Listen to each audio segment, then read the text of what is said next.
अब हम दिखाएंगे आपको प्रदेश की हर छोटी बड़ी खबरें रफ्तार के साथ हमारे न्यूज़ एक्सप्रेस उत्तराखंड सुपरफास्ट में।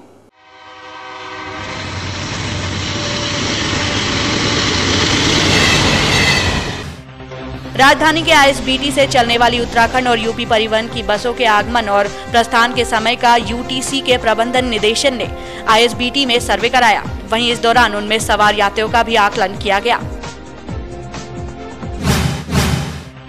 नए सर्कल रेट 2 अप्रैल से लागू हो गए हैं। राजधानी में यह वृद्धि 44% तक की गई है। जहां जमीनों की खरीद फरोख्त अधिक है, उन स्थानों में यह प्रतिशत अधिक रहने की संभावना है। राजधानी में सांसद निधि से विकास कार्यों के लिए लाखों रुपए स्वीकृत तो हुए हैं, लेकिन इन्हें खर्च करने के मामले में सरकारी विभाग अब भी सुस्त बने हुए हैं। सांसद निधि के तहत हर साल करोड़ों रुपए विकास कार्यों के लिए ही मिलते हैं। Food security and standard act के तहत व्यापारी रजिस्ट्रेशन के लिए 31 मार्च के बाद भी आवेदन कर सकेंगे। 12 लाख टर्नओवर तक के व्यापारियों को लाइसेंस की जरूरत नहीं पड़ेगी। उन्हें भी अब रजिस्ट्रेशन कराना पड़ेगा। इसके लिए शुल्क 100 रुपए नियत किए गए हैं। गढ़वाल विश्वविद्यालय की परीक्षा इस बार छात्रों के लिए मुसीबत का सबब बनती जा रही है। परीक्षा में बैठने से पहले ही छात्रों को प्रवेश पत्र की तलाश करने और फिर उनमें मिल रही गलतियों को ठीक कराने की परीक्षा देनी पड़ी है। किसी का नाम गलत है तो किसी के विषय। हालांकि 4 अप्रैल तक परीक्षा स्थगित होने के कारण छात्रों को कुछ राहत मिली है। शिक्षा में ऊंच नीच की अब कोई खाई नहीं रहेगी। गरीब के बच्चे भी अमीरों के साथ बेहतर और महंगी पढ़ाई कर सकेंगे। ये सभी सपने प्रदेश की आम जनता को दिखाए गए थे, लेकिन धरातल पर इस पर कोई कार्रवाई नहीं की गई। पिछले 2 साल से शिक्षा का अधिकार कानून लागू है, लेकिन हालात अब भी बदले नहीं हैं। बढ़ती गर्मी के साथ ही त्वचा संबंधित बीमारियों का खतरा भी बढ़ जाता है। जरा सी लापरवाही त्वचा को नुकसान पहुंचा सकती है। ऐसे में विशेषज्ञ चिकित्सकों की माने तो कुछ सावधानी बरते जाने से गर्मियों में होने वाली परेशानी से बचा जा सकता है।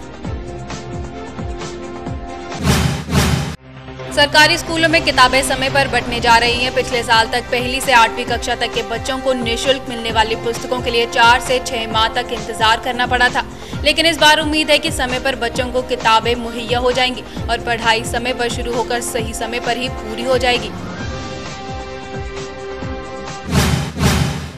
प्रदेश में गर्मी ने दस्तक दे दी है। ऐसे में गर्मियों में वन्य जीवों की प्यास बुझाने को लेकर वन संरक्षण ने राजाजी और जिम कॉर्बेट पार्क के अधिकारियों को पार्क परिसर में छोटे छोटे बांध और तालाब बनाने के निर्देश दिए हैं, जिससे कि वन्य जीवों की गर्मियों में प्यास बुझाई जा सके। 120 मेगावाट की व्यासी जल विद्युत परियोजना पर कार्य शुरू करने की प्रक्रिया अंतिम दौर में है। केंद्र सरकार का उपक्रम नेशनल प्रोजेक्ट कंस्ट्रक्शन कंपनी से पावर हाउस के निर्माण के लिए समझौता हो गया है। अन्य कार्यों के लिए उत्तराखंड जल विद्युत निगम ने टेंडर आमंत्रित किए हैं। वहीं टेंडर फाइनल होते ही कार्य भी शुरू हो जाएगा।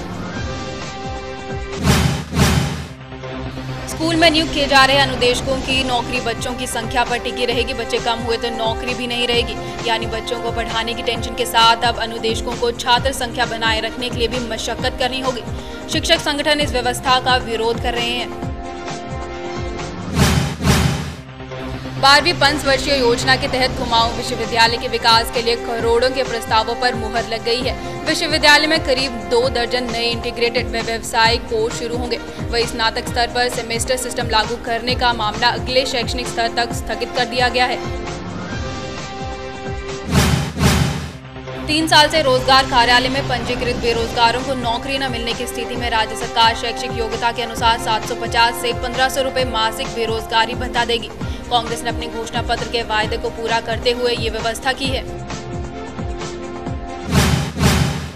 दून वासियों को इन दिनों आवाजाही में बेहद परेशानी हो रही है। शहर में कहीं सीवर लाइन निर्माण के चलते सड़कें खुदी पड़ी हैं, तो कहीं सड़क पर बने गड्ढों ने लोगों का सड़कों पर चलना बेहाल कर दिया है।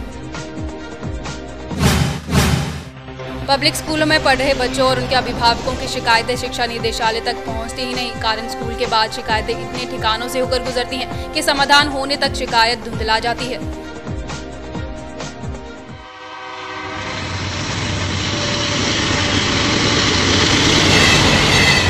आज की इन खबरों में बस इतना ही। उत्तराखंड की ताज़ा तरीन खबरों के लिए देखते रहिए रोजाना सुबह 9, शाम 6:30 और 9:30 बजे आपका अपना न्यूज़ चैनल सौभाग्य मिथिला। नमस्कार।